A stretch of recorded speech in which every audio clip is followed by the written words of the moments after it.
What's going on, everybody? That's right. It's me, Zach. I'm back for this episode 83 of Burning the Red Shirt. The gang's all here. Me, Andrew Katz, Chris K. How you guys doing? How would you frame what you're doing? Are you showing face for a particular reason to prove anything? Yeah, I figured I'd show proof of life. You know, Okay. I've been off for a while, so people were starting to question if I was even real. Brett was wondering. Brett had reached out via DMs to make sure you were okay. So that's good. Yeah. So I'm here. No mask. I don't have any mask on or anything. Just no. So, episode 83. It feels like we're way higher than that. Are you sure about that? There's no way that's right. I feel I mean, maybe it's some Mandela effect shit, but I remember episode 100 vividly. I know we're not at 100. I'm pretty sure it's 83. Last one I saw was 82. That was like the end of June. That sound about right? I guess maybe you input the we never do. So I guess that's why you're on top of it. It just feels like we've done way more. It's in that ballpark. We're in that area. We're coming up on episode 100. I imagine by the end of the year we'll be there. There's no way we get to 100 by the end of this year. Come on, man. That's only 16 more after this. We could do it. But anyway, a lot to talk about. I mean, there's fall camps. The season's less than a month away. Week 0 is what did we decide? August 26th, 27th, what did we say? 24th. 24th, something like One that. of those days. Less than a month away. This is kind of where it gets hot and heavy. You got dynasty drafts, supplemental drafts kicking off. We're like 8 rounds into ours, I think, for the BTR dynasty. We won't go too much into that just because we don't want to share our secrets. But yeah, any particular fall camps you want to jump on into, Andrew? Not so much. I mean, individual fall camps. So I finally bit the bullet and personally subscribed to 247 or 24/7, whatever you want to call it. Coughed up the $80 annual fee or whatever. That's big. Yeah. I feel like I made a real jump in my commitment to the game, if you will. You don't subscribe, do you? No. It's pretty awesome. You can compare and contrast, right? That to like I don't know anything about Rivals, but like On 3, I don't subscribe to that, but On 3 has the amazing app that I've talked about on here, where you can get all like notifications of any article pushed to you. 247 doesn't have anything like that though, so it's literally like there's all the different team pages to attain. You have to like I have on my phone. I have like 15 of these things open right now, and I refresh them like once a day to like see. But like for most schools, it's like set between 70 and 80 schools. They have on-site coverage, right? So they'll write up kind of what as much as they have access to, or as much as like the coach says they can write about or whatever. They'll write kind of the ongoings of practice in like a daily notes format, which is pretty sweet. But it's like annoying. I don't understand how you don't solve for this in like some sort of centralization, like just to aggregate all your columns into a central place and allow people to filter accordingly or whatever. But it's literally like every column lives on the individual team page. Some get shared across team pages if they make reference to individual teams, but there's no way to like centralize everything, which is like annoying or whatever. But it is nice to actually have access to all of these instead of having to pray that some are free or like DM one of the writers and like pretend that I subscribe and ask for his input on something, or hit up someone who does have a subscription. So I do feel like I've come a long way from my previous life of not having a paid subscription that I actually want access to. So that's big for me. I've been doing doing that, right? Obviously grinding the local papers via Google, what would you call it? Google alerts and stuff like that. But like most camps are kicking off this week. Week 0 kicked off last week. I would say like across Monday, Tuesday, Wednesday, we've seen a lot of schools. I don't understand the methodology for when they kick off. Like I don't think it correlates directly. Like, okay, all the week 1 Thursday games will open on one day versus then the Friday follows and then Saturday after that. I don't think it's like that. I think it probably comes down to like you. I think it's something like you can practice like 20 days and like they school stagger the off days on different days, and like that translates to like the difference in schedules. But all across this week, it feels like we're getting different schools starting up. Some starting as late in the week as like I think this upcoming Saturday. But pretty much by the end of this week, every school will be in fall camp, which is amazing, right? I feel like so far we haven't had any of the whoa, that guy was supposed to be healthy and he's not fucking practicing yet. Mitchell Evans is kind of close, but I think we all kind of picked up on that vibe. I'm waiting for the Arizona update this afternoon to hear like Tet McMillan was working off to the side or whatever, right? Or was in a non-contact. I can't wait for that one to come down the pipeline. But I don't know. Have you seen anything that kind of took that like was whoa? That was I did not expect that. Or did you see the stuff on Brew McCoy? I was just about to say that. Brew McCoy had like 4 surgeries in 10 days or something. Like I don't know. I can't remember the exact, but it was like a bunch of surgeries in like 4 days or 10 days, and so his ankle injury last year was like for real. So his body's been through some shit, right? Because wasn't his shoulder all beat up a while ago? It used to be his shoulder, yeah. So that's interesting. And then we were reading, obviously, Cam Seldon isn't practicing it. That makes Cam Seldon makes it really sound like he's not available for the first couple weeks. No. Yeah. Like, I drafted him. Sorry, go ahead. I was just gonna say I drafted him once or twice in Underdog and was quickly told to pump the brakes, and I'm glad because I thought like, oh, he'd be back, but it does not seem like he's like. It almost feels like best case is like week 3.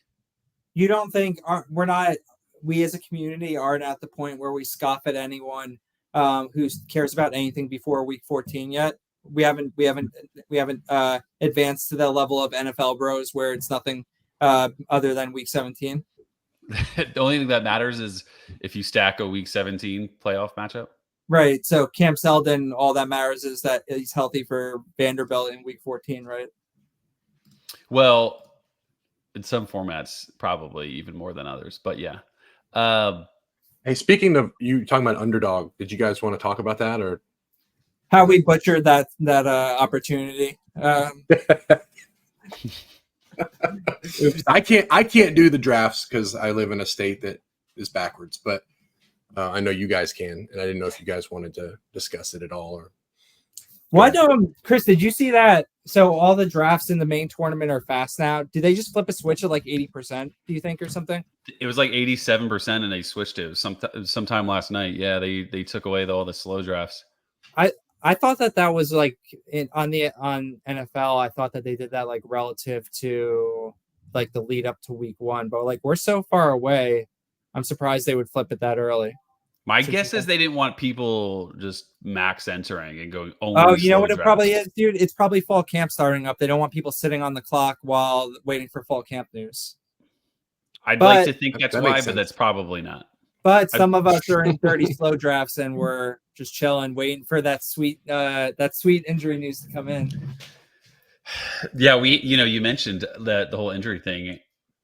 I'm waiting for the first injury of a good player that we're all just like super, like the Oscar Attaway tears his knee up like day 2 or something like that. Just so hopefully that doesn't happen, or at least it happens to your players, not mine. But yeah. I mean, I only have like 10 players. I draft the same team every time. And one of them's already been killed off, Jay Butterfield. So fortunately, no G5 in this, so we're lucky. Who is your P4 version of Jay Butterfield? A guy who I pumped and dumped? No, a guy that you have a million shares of. I'd like to know who your most owned player is on Underdog right now. How can I divulge my secrets like that? You can tell us why, Andrew. No one's going to win. I've gotten him by choice every time that I wanted to, except one fast draft that I did with Jared, and Jared took him the pick before I was going to. It's a receiver. It was in like the 17th round. Do you have a guess? 17th round could be anybody. Yeah, even that's early. You can get him like 1920. I think I'm venturing to say he doesn't have any idea. No idea. Sturdivant on UCLA. What's the? Oh, my dude. Somebody said something about him. I was listening to something the other day, and they brought up his Yeah. name. I don't know, man. He's not even their receiver one, is he? I think there's a good chance of a bounce back. I kind of just throw last year out the window for lots of different reasons. QB shuffling. If it's your narrative. What was that? I said it fits your narrative. It's my narrative. The offense going through a makeover. I don't buy into the idea, if it is out there, which I feel like it was, that this offense is going to be run heavy because a running backs coach is the head coach. I think it's going to be pretty pass heavy with Bieniemy as the offensive coordinator. I get the sense that Foster, I don't think he's going to be hands-on game plan. I think that he's going to be kind of CEO and chill. I think that they'll have success in the passing game, and I think that I don't fucking think that Logan Loy is going to be receiver one. And J Mike's skill set probably do you think it's in question? I don't think it is. I think he's super talented. We've seen he's probably super talented, but we've seen it in 2021, we've seen it in 2022, and we saw him close out looking amazing at the end of 2023. So you could. It's obviously it's easy enough to equip and find holes in him, just like there is with a lot of those late round receivers. I should be, of course. So as someone who waits really late for receiver every single draft, I probably should be diversifying my receiver portfolio more. Instead, I have 8 guys and I take 4 or 5 of them every single time, and that's about it. But I don't know. I like him. I always get him. I bet they're going to be 55-45 one way or another. I just can't imagine that offense, those players being run heavy or pass heavy. In 55-45 in either way. I don't percentage of run pass.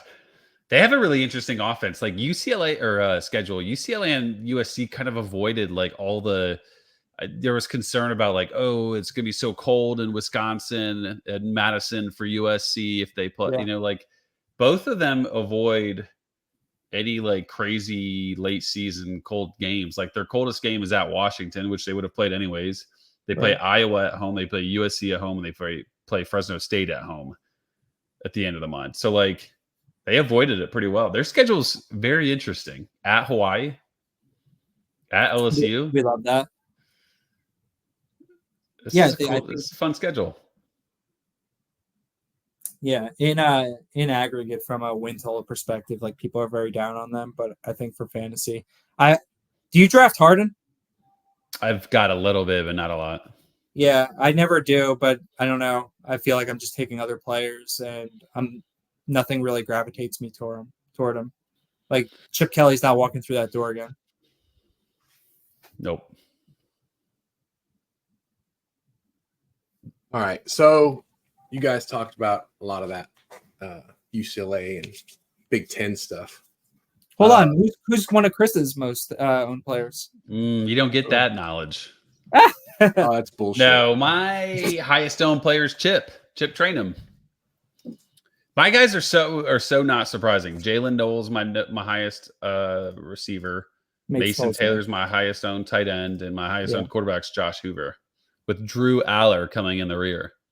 Noel is such a good pick because it feels like right after him, things get there's tons of upside with receivers, but he has such a rock solid floor, right? That if you're going to take a lot of shots on receiver later on, he's a nice WR2, WR3, 4 or whatever. You're going to get good points from him every week, even if these guys are boom and bust.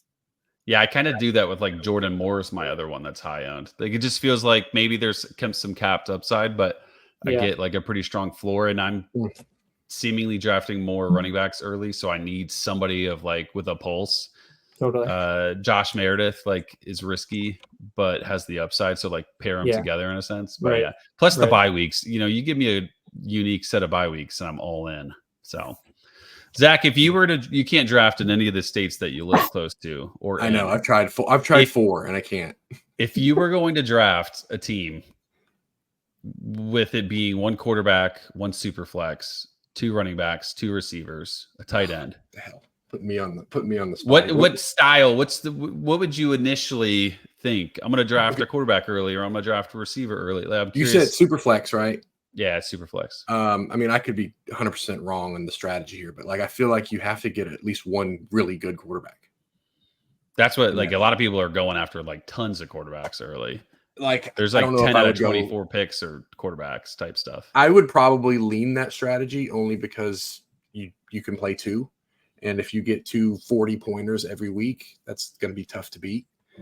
I don't know. That's pretty tough. I without actually seeing it in front of me and being able to do it, like I guess it's hard to really say.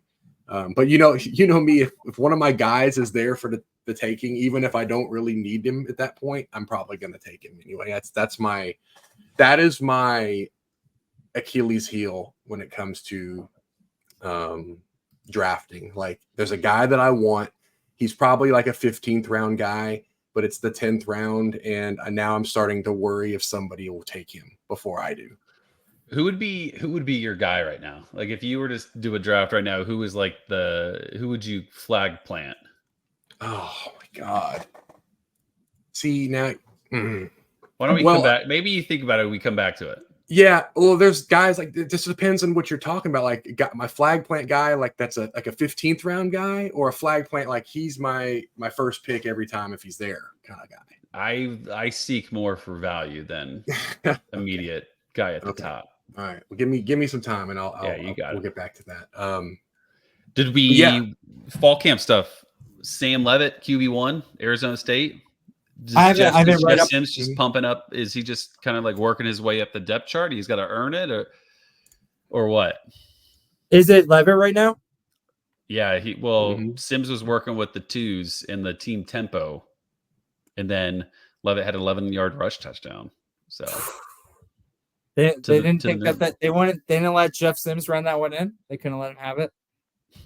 Somehow, some way, no.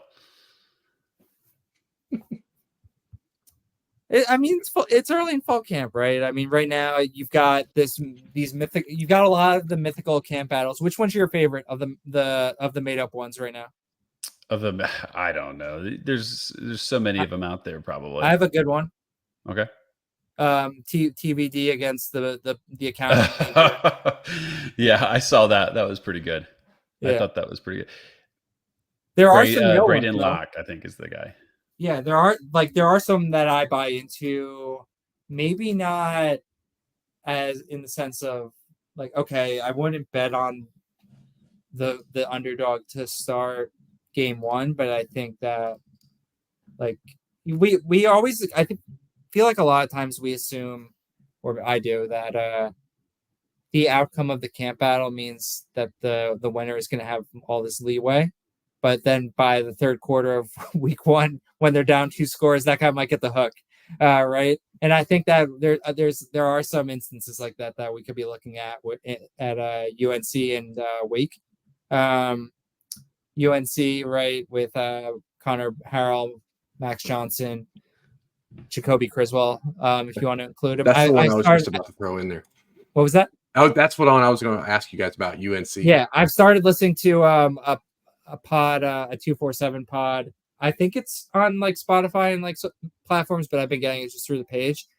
Dude, I love hearing a good podcasting Southern drawl, and like all these guys have it going on. It's fucking great.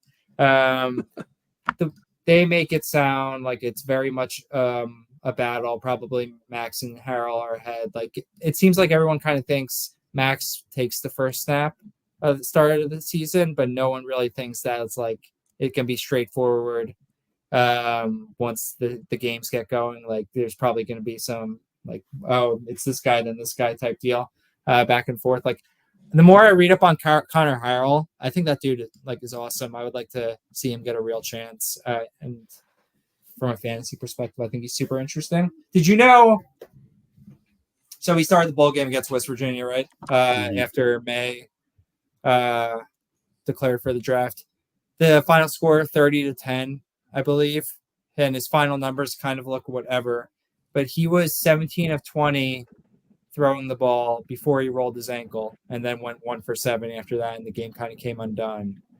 He's got these awesome, like, he's got like an awesome recruiting background and shit or whatever, and from high school, like I don't see him as a pushover. They brought them both to media day.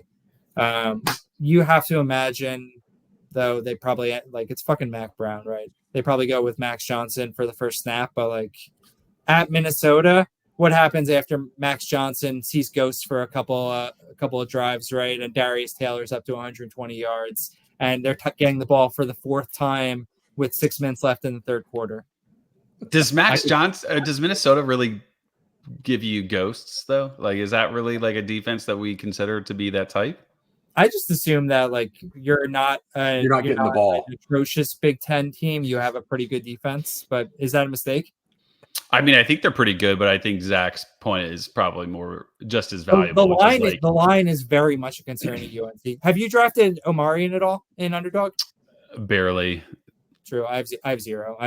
I've not drafted him once in like Fantrax drafts we've done. Underdog, absolutely not, like less than 0 interest. But yeah, that O line. So way to talk him down on our dynasty team. So now we can't even trade him. Yeah, you can post the pod whenever you want. Everything that's true. That's true. Let's go ahead and send the offers out now before I post. It's obviously going up after we take Zachariah Beeson with our next pick, right? Woo! So Connor Harrell would be super cool. I just don't know how much the Mac Brown thing. He doesn't seem like the type to not go with like the old quarterback that's been around forever. And I don't think Max Johnson's like bad enough to like get kicked out, like stop playing to get benched mid-game. Harold, though, is totally the guy that we would want to play, though. Yeah. Like, Max Johnson has never made it through a full season, apparently. I don't know if that is a result. I forget the context associated if it's purely injury or if it's like getting pulled as well or whatever, but why would it be this year? That's a good question. That's true. Yeah. Go ahead. Did you see the it's homerish, but did you see the Michigan? They talked about quarterbacks and they said that, Alex Orji, he's what, a 3rd-year guy, so he feels like kind of like got some legs under him in terms of like experience. They said, okay, we're going to give reps based on tenure, so how long they've been with the program or how long they've been in college. So I was like, okay, so he's gonna get like 2nd or 3rd. He's like the second to last guy to get reps. They have so many old quarterbacks. They have Tuttle, they have Warren. I think Denegal is above him, and then it's Orgy, and then it's the freshman Davis. But there's no way that's really a battle to me. You think it's Orgy? It has. It has to be. Why? Is he good? I mean, he played last year in real games. He played in the national championship. Tuttle has 40 games of starting experience. Tuttle does? Maybe not 40. He's got a bunch, right? Where was he before Michigan? Utah. And Indiana. Indiana, yeah. Oh, yeah, you're right. Oh, man, I don't know. Tuttle was the one that kept coming in. He kept dicing dudes up in the beginning of the season, too, and all the blowouts. He played? He had 15 to 17 last year. He is who I would put my money on. So Arnew's not winning it, is what you're telling me? Orgy's not winning. No, you got another quarterback that transferred in. Oh, God. He doesn't have as much experience as you think. He's just been around the game. No, I didn't say he was any good, but he transferred there. He's obviously wanting to play, right? No, I'm saying Tuttle. Tuttle's been around forever. So is Arnew. He hasn't played. Fresno. Anyway, not important, really. But to your original point, it feels like there's something with when you make or win the national championship game that these coaches feel like they need to burn all the political capital that they gained from that immediately instead of letting it be a slow burn. Like Dykes going out and hiring Kendall Briles and just setting all of his political capital on fire. And then like Michigan, your boys continuing to just be fucking weirdos. Like, I don't know, like is it that hard to just operate professionally? No, never. I just found an incredible nugget that when Tuttle was with Indiana, they played the Outback Bowl against Ole Miss in 2020. The names included in this box score is incredible. Do you want to take a shot at some of the players on both teams? Is Treadwell gone? Treadwell was gone. So hold on. If they played who now? I'm sorry. They played Ole Miss in the 2020 Outback Bowl. You're going to love these names. Tamu? Yeah. Is he the quarterback? No, that's years and years past. I'm trying to think. How long was it? 4 years ago. One of our favorite players was a receiver turned quarterback turned receiver. John Rice Plumlee. Plumlee? Yeah. Oh, nice. Quarterback Matt Corral. Oh, wow. They had the first rendition of Ole Miss Henry Parrish. Kentrell Bullock was on that team. And then on Indiana, my favorite part is Whop Philyor catching 18 passes for 81 yards. So that's awesome. I have no memory of this game. I don't either. That was 2020, right? That was the 2020. That was a very odd year. Number 11, Indiana. I take that back. I think I had Indiana. I was going through a gambling kick then where I would bet the underdog on FanDuel in this 4-way market, bet the underdog to win by 14 plus. And you would get like 88, like insane payouts. I hit it once that same year, I think, with Hawaii beating Houston in a bowl game. And I was hooked on it for a little while after that. And Indiana was looking really good in that game. But I don't think they ended up getting it done. Like, they didn't win by 14, but it was still a good sweat for a little bit. So there's a quarterback competition I want to talk about, and maybe it's pointless, but I want to ask you guys, real or fake? I guess it's probably fake, but I don't know how relevant it is. Our boy Diego transferred to Vandy. Yeah. Is he relevant this year? Like, I know it's Vandy, I get it, but he's got to win that job, right? I think it's who is it? Nate Johnson, I think is the other guy. Nate Johnson, yeah, and Blaze Berlowitz. Yeah, it's got to be Diego, right? They brought in the whole gang. The whole Vanderbilt roster is incredible. If you've seen Vanderbilt's roster, it is incredible. They have everybody. Yeah, there was one article.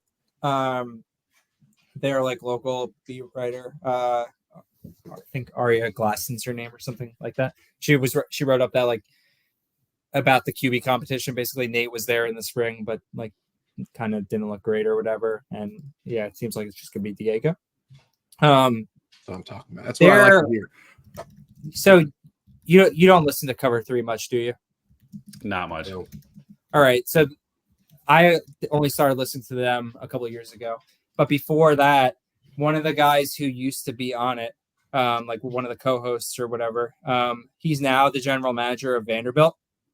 And they bring him back on every now and then, Barton Simmons. But Bud Elliott is always talking about the idea that basically if you're a Vanderbilt, you need to try and do something different to win, because then as opposed to like trying the same thing that everyone else is trying, because you're never going to be able to do that with the talent that you have, which I think makes like it's sensible. Yeah. So do you think that he had the ear of the Barton Simmons, was like, dude, look at what they did at New Mexico State.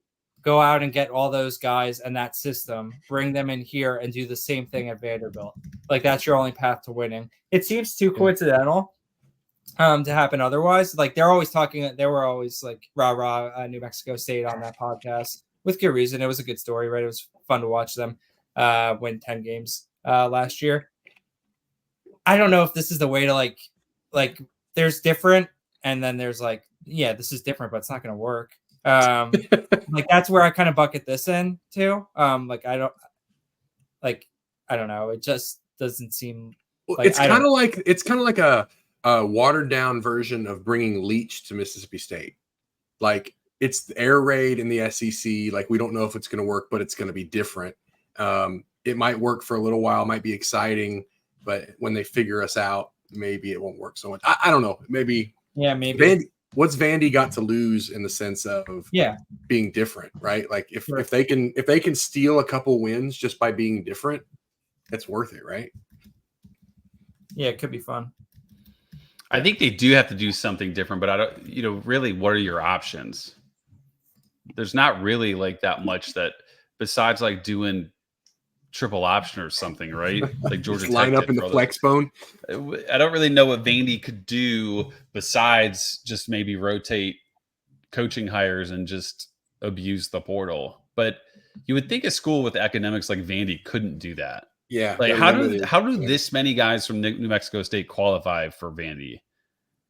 That's a good question, because I always wonder the same thing, like with Duke, Northwestern, stuff like that, like teams like that where the academic requirements are different. Even Notre Dame's different. Like that's why. So I'm about to say the reason I know this is because maybe you all know this. I didn't though. The reason I know it though is because I was watching Oklahoma State Media Day interviews, and Alan Bowman. They asked him like, dude, like, was it difficult going from Texas Tech to Michigan and Michigan to Oklahoma State, like getting the credits to transfer over? And he's like, no, it's no issue because I graduated from every school. So like, it doesn't work. Like, you don't have to worry about that shit when you graduate. But like now, obviously, like, I mean, that statement probably carries a lot more water back 5 years ago, right? When the bulk of transfers were grad transfers. Now, like you would think a lot of like the higher academic schools, they're probably dealing with all trying to finagle credits and stuff like that. Yeah, once you graduate, you're in the clear. You can pretty much do anything because the issue always comes with how many credits can pass from one school to the next, and then does that make you eligible based on like what you're supposed to be? That's where the issue comes in. True. Is like a school. It had nothing to do with it. It doesn't matter like that. Like if Alan Bowman applied to Michigan as a pure business student, like no one cares about that stuff, you know? No one cares about that. Yeah. I've always wondered that, like how the academic, quote unquote, academic universities even can compete athletically, because your recruiting pool is way smaller than just like, let's just say Alabama or Ole Miss or something, like where they can just go get anybody with a pulse they can pretty much get on campus. But those schools have a very small, I don't say very small, but a smaller pool to pull from. But I'm sure that there's loopholes and NIL things that can override some of those academic hurdles. Let's see, what else would we like to discuss today? This is rare that I'm here, so if you want to take advantage of me, here I am. Chris, do you look at Chip's Week 12 matchup against Murray State as a good thing or bad thing on Arkansas or on Underdog? You're talking Kentucky. I would say you said Chip. I was just making sure. I would say probably a good thing, but this is one of those, you won't listen to it, but in the podcast that I did with Ethan that was dropped today, we talked about why do you think I want to listen to it? Because you don't listen to you don't want to let others taint your mind. To me, it's really interesting, right? The soft matchup is great, but you don't want it to be like too soft where you just, which is what you're inferring is like Kentucky's going to win by 5 touchdowns. Chip might not even play past the second quarter. I probably don't care as much for like Kentucky because they're going to run the ball first. So that's what they want to do. It's not like an Oregon that, they could go 10 for 12 for 300 yards passing in the first half. Where they sling it so much. I don't see how Kentucky, I mean, I know exactly how Kentucky could win by 5 touchdowns and Chip does basically nothing. Berrien Brown returns a kick. Berrien Brown throws a pass for touchdown and then a defensive touchdown, and Brock Vandegrift vultures a touchdown, and then boom, Chip's got 7 carries for 70 yards. You saw that coming, right? The Berrien Brown. You saw that coming, right? I saw that coming. So I don't know. It's a tough battle, right? You want that soft matchup, but you don't want it to be too soft because then, like you were inferring, you don't play much of the game. Oh, I have a strategy question for you. I initially maybe it's overthinking things a little bit. Do you usually draft 2 tight ends? Yeah, I always draft 2 tight ends. Are you breaking ties or actively avoiding playoff buys for tight ends because then you'll be left with 1? The only guy I would draft with a tight end bye week in playoffs is Prescorn, but he's going too early for me to take. What about your dog Ferguson? Ferguson I'll take because it's week 13. I don't have a ton of them, but I've taken him. I think he is good enough. I usually live with Rivaldo Fairweather or like of course Keanu Hill because he's got like the crazy potential. So those are Sam Roush 311 bye week. Those are the guys I typically go with, the 10-11s. The Warren. Was Roush good last year? Yeah, he was good in the half of the season. If you play, I want to say if you played the full season, basically if you just take his 6 games and double it, the old Jared joint, he would have had like 35 catches for 400 yards, something like basically that number that you're hoping for. Nice. I just want to put it out there that I pushed for him a couple years ago in our dynasty. Yeah, you pushed for him with like the Stanford Maryland I formation Cardinals.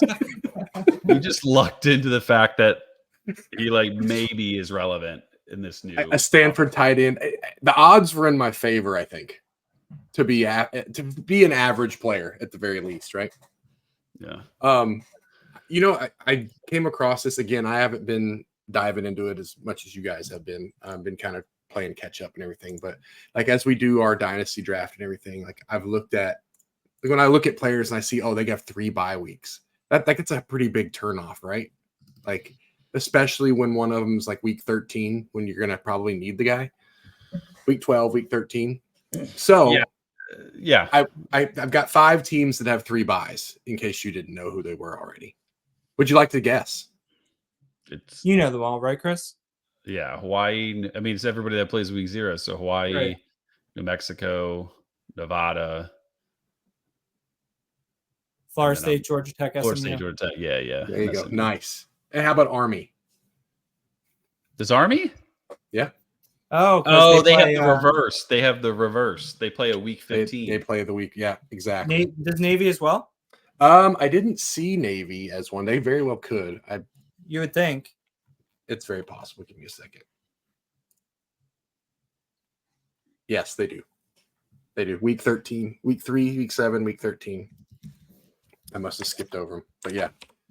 I would have never thought to think about that. Week 3, 7, and 13. That's pretty incredible. Yeah, I when I get a player and I have like 2 guys I'm weighing up, I definitely lean if that comes into play. If there's a 3rd bye week, like you pretty much are dead to me at that point. Because those teams are not super interesting if you think about it. It's not like we're losing a USC or something.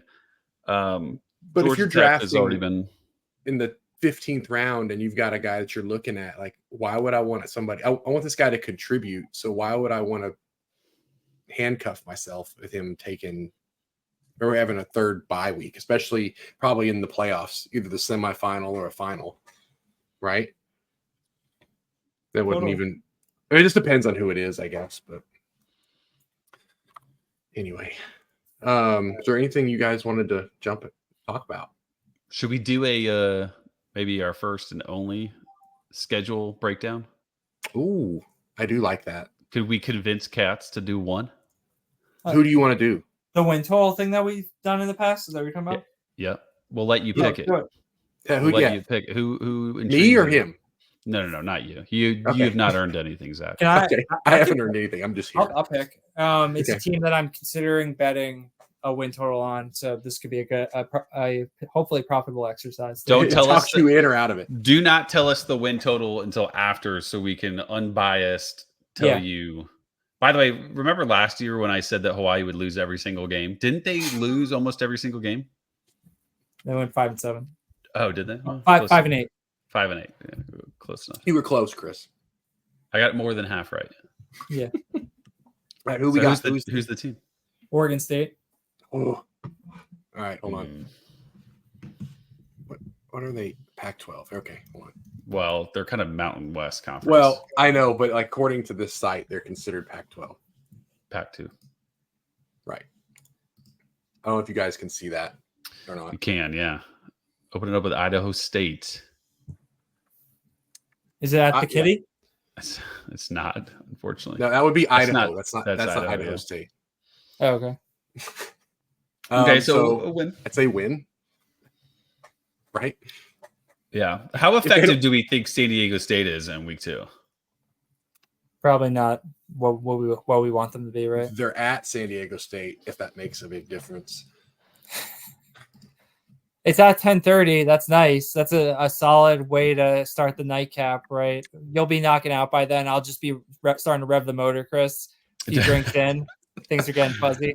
It just depends if I have any props that I need. If I need one prop to like hit a bunch of things, then I'll stay awake. I stayed up for that Colorado State game. That was like, I had been drinking all day and then stayed up till like 3:30 in the morning, just dead by the end of it. But I won because of Torrey Horton. Thank you. I was on vacation. And yeah, we started drinking like at right around noon or whatever.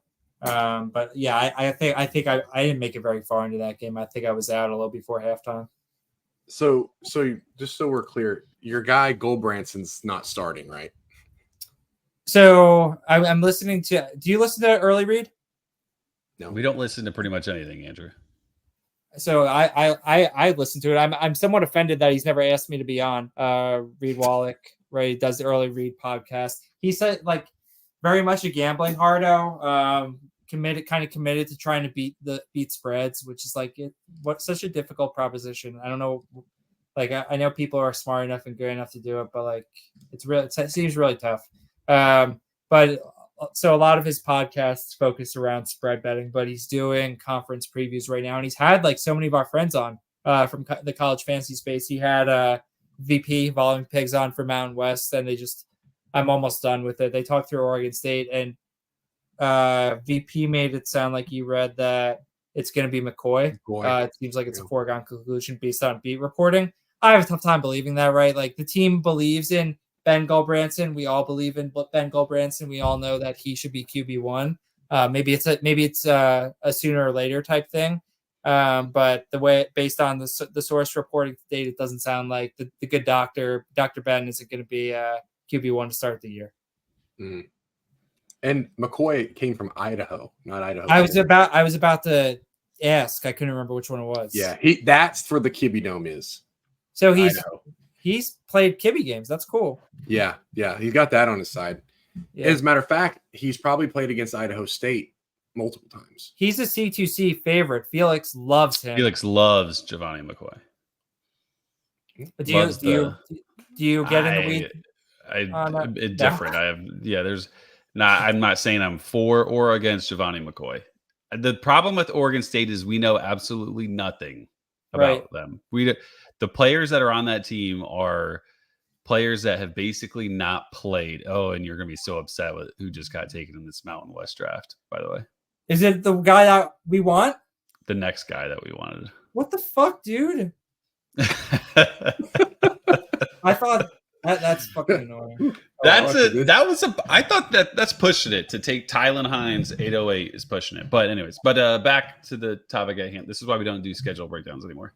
So 1-1 going to Oregon, which we can all obviously say is a loss, even if it is a rivalry game. So hold on. So we think they lose San Diego State. I think. You said 1-1, so I'm assuming. I'm giving them 2-0. I'm gonna give them 2-0. That roster's got something to prove, man. They were left out in the Pac-2 by themselves. They got a chip on their shoulder this year. Okay, and that chip is gonna wear off when they play Oregon. Right. However, Oregon, the Civil War played week 3 is going to be different.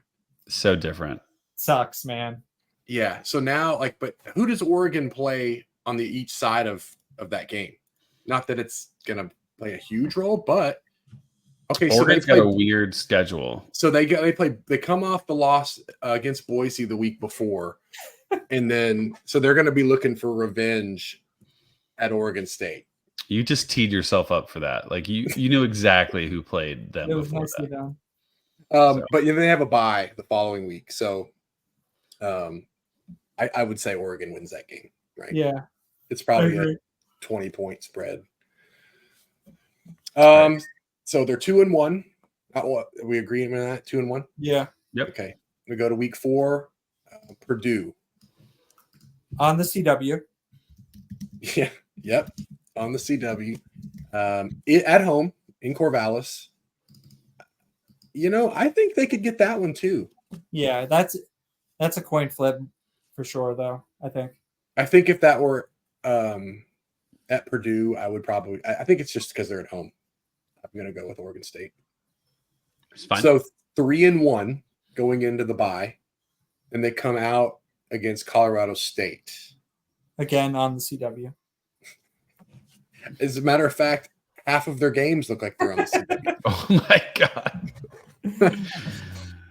These time slots is CW just pumping out triple headers every single Saturday? I want you to look at the UNLV game. I know we're not there yet, but look at the time: 3:30 or 10 p.m. That's on awesome. the CW. So, all right, back to Colorado State. What do we think? I mean, if they're going to beat Purdue at home, they probably are going to beat Colorado State at home. Okay, so that would be what, 4-1? Yeah. I don't know. Do you want to stay? Andrew? We have to make a call on this, right? We can't do the giving them 0.5 wins and shit like that. No, we have to make a call. Yeah, we don't do 0.5. Yeah. I would give them. I'm going to go Colorado State for the sake of this. So your vote decides it. Yeah. Let's go CSU. Okay. All right. Then they go at Nevada, not on the CW. CBS Sports. That's a W, right? Yeah, Nevada's going to be pretty awful. Yeah. Okay. And then here's the UNLV game. Here come the losses. 3:30 or 10 p.m. on the CW. At home, UNLV, they lose to that. UNLV, right? Luka rushes for 4 on them. Yeah, there's no way they win that one. And then at Cal, chalk it up. Loss. Then they get another bye. Then San Jose State, another 3:30 or 10:30 on the CW. That's got to be a win, you would think. Obviously, Andrew, you're hoping for the 10 and 10:30, of course, slots, right? Yeah. So we're losing to San Jose State. Are you keeping track of what are they at right now through 9 games? All right, so let's go back. 1. So no. 2. No, I was until we got to Nevada. 2-1, 3-1, 3-2, 4-2, 4-3, 4-4. They're 4-4 going into San Jose State. And then they beat San Jose State. I think let's put it at 5. 5-4. 1 win from bowl eligibility. And they don't get any closer. Right, Andrew? Is that what you're looking for? You trying to bet under 5.5? Is that what you're trying to do over there? We don't want to know. We don't want to know. Let's get to the end. They're not beating Air Force on the road. They're not beating Washington State, and they're not beating. You don't think they could be Washington State on the road? At home? I don't think so. I would give me on the CW. Their players are Zariah Beeson, a tight end. I have no idea. Beeson's at Troy now. Beeson's at Troy. Who's the guy that's at Oregon State? I mentioned him to you yesterday. We should draft him. Okay, we won't say it. So a guy that I'm not aware of. They have Anthony Hankerson at running back, and then maybe Giovanni McCoy or Ben Branson. Do you see that Hankerson goes in every draft in Underdog, right? Do you ever take him? No. Yeah, me neither. I'm avoiding the Beavers. And I have him in our not the BTR dynasty. I have him in the other one, and I've thought about cutting him and trading him all year. And I just don't know what to do with him. I think you keep him if you have him, Yeah. pending the roster size, but I would not be actively drafting him. But they get waxed by Washington State. All that to say that they got waxed by Washington State. And then Boise, obviously. At noon on Fox. Yeah, noon Eastern. That's like big noon Black Saturday Friday type thing. That'd be a good match. Is it Black Friday or is that Yeah. I guess it is probably, right? 29th November, yeah.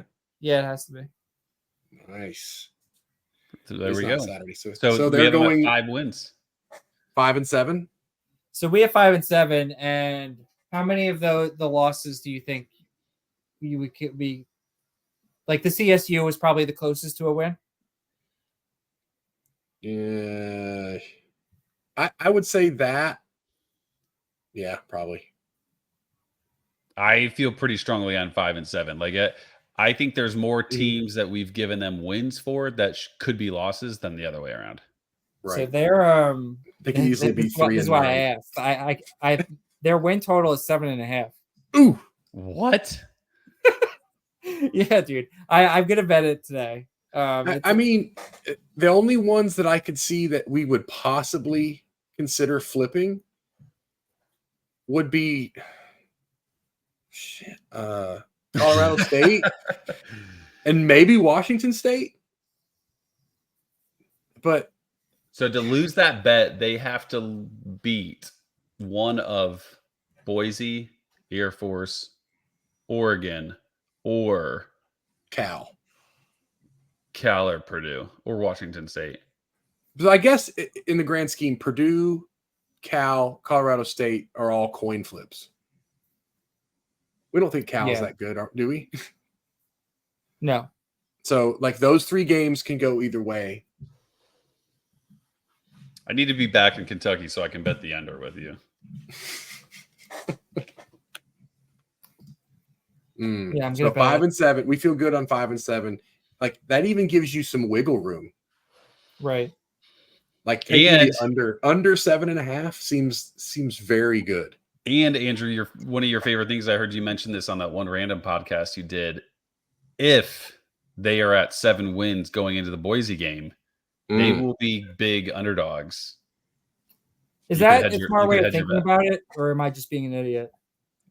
I think it's like nice to have in the back pocket, like if you wanted to, depending on how much. I can't imagine you're putting enough money on this for like a minus 130 bet to consider hedging.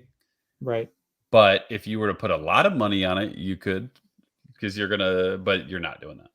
No. All this, tell me that you put $25 on it. Tell me that we just did this whole exercise so you could put $25 on. No, he put that subscription price. He put what, $80, whatever that was for the year. He put that on it. The what? That $80 subscription for whatever you bought earlier, the 24/7 or whatever. Yeah. Yeah, he put more out in a subscription than he did on this bet. Yeah, because his subscription is gonna fund his entire off season of teams, so he's good. Yeah. Oh man. All right, I think that will probably be good for now, unless there's something else you wanted to add to this. No, this was good. Cool. Okay, we got the game back together one last time. Yeah, one last time.